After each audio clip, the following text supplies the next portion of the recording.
Jasmine Crockett's got another hot take. No blacks and whites on a wedding cake.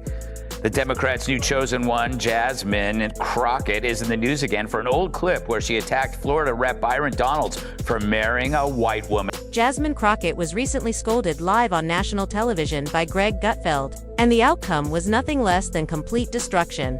Gutfeld tore at her performance piece by piece, tearing apart her show until she was left fumbling for words with his relentless biting and razor-sharp sarcasm. This was not a discussion. It was outright destruction. The fight was explosive, with Crockett bringing prepared lines and Gutfeld bringing fire. The crowd did not merely observe. They exploded as social media went into overdrive and immediately caught fire. This instance demonstrated that politics is anything but dull. The screen was dominated by raw anarchy, and Jasmine Crockett didn't anticipate it until it was much too late. Or literally, it's because you married a white woman and so you think that whitewashed you.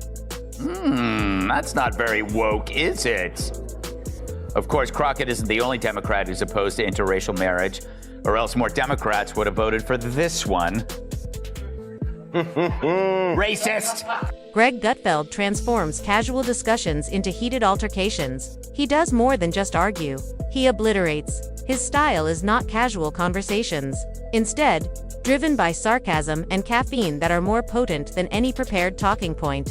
He slashes through rubbish like a political buzzsaw. Therefore, a collision was not just imminent, but assured when Congresswoman Jasmine Crockett strode into the spotlight with her signature flair for drama and her penchant for headline-grabbing comments. The stage trembled when it hit the ground with such crushing power. Crockett stepped right into her own demise the moment she attempted to fluff her feathers and turn House theatrics into a glossy public show. Her greatest error was assuming Gutfeld would show her the same leniency that the media typically does.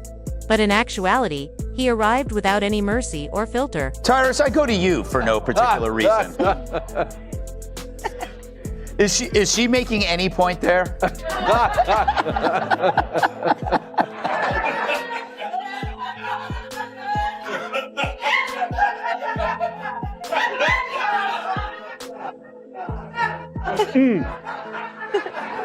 Like this makes me wish my mom made different father choices. Because we all get sucked into this. Like, this is, if you're gonna talk about black history, at least know it. This is, at least know it. From here, it only gets weirder. Crockett marched right into the lion's den rather than using cunning. Outmatched, overconfident, and ill-prepared. She has never been known to give meaningful content. Instead, she flourishes as a performance, posing as a politician. Adept at yelling at opponents, using gaudy buzzwords, and throwing tantrums fit for a TikTok user, furious outbursts, viral comebacks, and using every microphone as if it were her own stage to try to get applause have been the cornerstones of her career thus far. That is somehow portrayed as battling for justice in the eyes of her devoted admirers, but to the rest of the audience, it's just self-promotion disguised as vacuous noise. But it goes back to, that was 45 seconds of some of the, like, Kamala, you good right now. That was some of the dumbest I ever heard in my life. Here's the thing. This goes back to what we talked about earlier. They never have a solution. Just listen to your dumbass talk. You want to talk about agriculture? Why don't you fix the lottery? Why don't you make it easier for people who want to come into this country to work in agriculture and equitation and factories? Get rid of the lottery. Open it up. Talk to the president. Like, hey, we got a plan. We want to make it easier for people who can vet and come in and work in this country. Come up with an idea besides, any of y'all want to pick cotton? We're like, we're in suits in the middle of the Midwest. Why would we pick cotton? It's like the extreme stupidness of what she speaks. I'm so angry right now. However, hollow sounds is not what Gutfeld deals with a sardonic cynicism and that cunning smile that almost serves as a warning.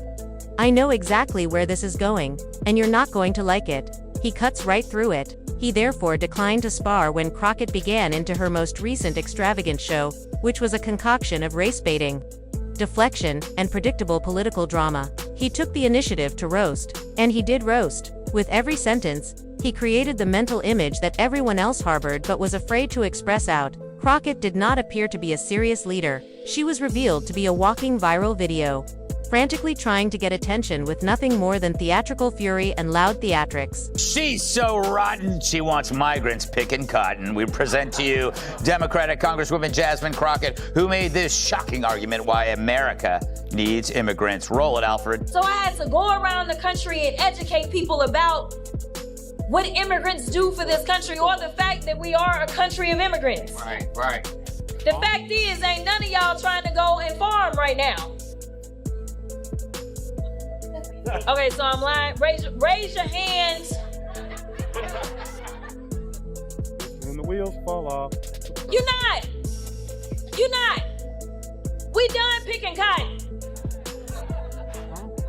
We are. You can't pay us enough to find a plantation. She wasn't taking the initiative to pose meaningful inquiries. She was giving monologues that served her own interests. She wasn't standing up for good principles. She was using cheap one-liners, made for clicks and clips to get applause. And that's the lowest kind of political theater that can exist in Gutfeld's world. It wasn't necessary for his takedown to be loud. Rather, it was scathing, systematic, and brimming with disdain. Gutfeld remained silent. He merely raised a mirror. Crockett was horrified by what he saw as he looked back. Lackluster rhetoric, obvious inconsistencies, and the tenuous reasoning supporting her whole political identity. This was no arbitrary altercation. Crockett has made a name for herself as the queen of committee theatrics.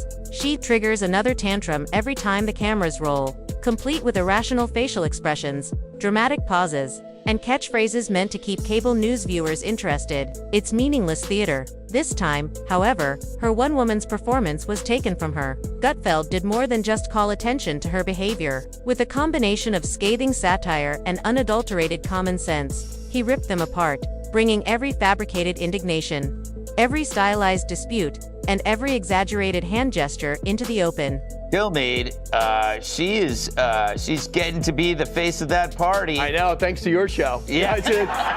I don't know what's more popular, this or The View on Gutfeld. But a couple of things. Did you see, at first I thought she was doing it for comedic purposes, but you watch back, nobody had a response. They didn't know what the hell she was talking about. And she's like, oh, really? Farming? Yes, it's called eating, farming. America's got the best farmers in the world. There's glory in doing it. People do it, and the people don't do it by hand anymore. This isn't 1820. So I was just stunned by what she's saying. But the weird thing is, she probably left that room thinking she knocked it out of the park. And I don't think that anyone can stop her from being the face of the party, except Bernie Sanders, who's 111 years old, talking about oligarch. He exposed the contradictions ingrained in each of her outbursts, shattering the ridiculousness of her indignation. She claims that everybody who disagrees with her is planning a vast conspiracy to silence her alleged genius. But at the same time, she preaches unity. Gutfeld called it what it was, cutting right through the act. A well-executed performance designed to conceal the unsettling reality that she has accomplished very little of any real significance. At that point, the situation became violent. Gutfeld did more than only make fun of her showmanship. He dug deeper, probing her recorder rather, the conspicuous absence of one. Despite her ferocious rhetoric and unending enthusiasm, Crockett has had very little real influence in Congress. No historic legislation, no noteworthy achievements, just many viral videos and inflated interviews in which she repeatedly repeats the same stale talking points at ever-increasing levels. Gutfeld boiled everything down to the essentials, exposing Crockett's lack of leadership skills, the political equivalent of a reality TV contestant who confuses chaos for charisma. She is merely a brand. Although it could garner her Instagram fan pages and a few viral headlines, it has no positive impact on the nation. Do you have an opinion on this? Or should I move on to somebody? No, I just... It has to come from me. Yes. Okay. None of y'all are qualified. Not just for one thing, I'm mad at Charmaine the guy because he should have kicked her out. See, the problem is that we are allowing our own culture to be openly racist and get away with it. Now, if a white person is offended by that, and they should be, they say something, it's like, it's not the same thing. But if you say that, and another brother looks at you and goes, man, you wrong for that. and I don't want you on my show. Get the hell out, because I'm telling you right now, if I was not on the show, which happens sometimes, and someone was sitting in his chair and he was complaining about black men this and black that, and they shouldn't be here, and you know what happens when a white woman marries a black guy, you would not have seen that guy in the next segment. He would have kicked his ass off, because you're not going to talk about somebody that I care about like that, or another person like that. That's the problem. Naturally, Crockett's supporters hurried in with their usual indignation. They screamed identity politics, claiming that every criticism sprang from prejudice, misogyny, or wait for Ida, fear of her alleged authority. Gutfeld, however, didn't believe it. He cut through that cacophony with razor-sharp clarity, reminding everyone that criticism is accountability, not hate. And perhaps politics isn't for her at all if she can't take responsibility. The public's response was utterly barbaric.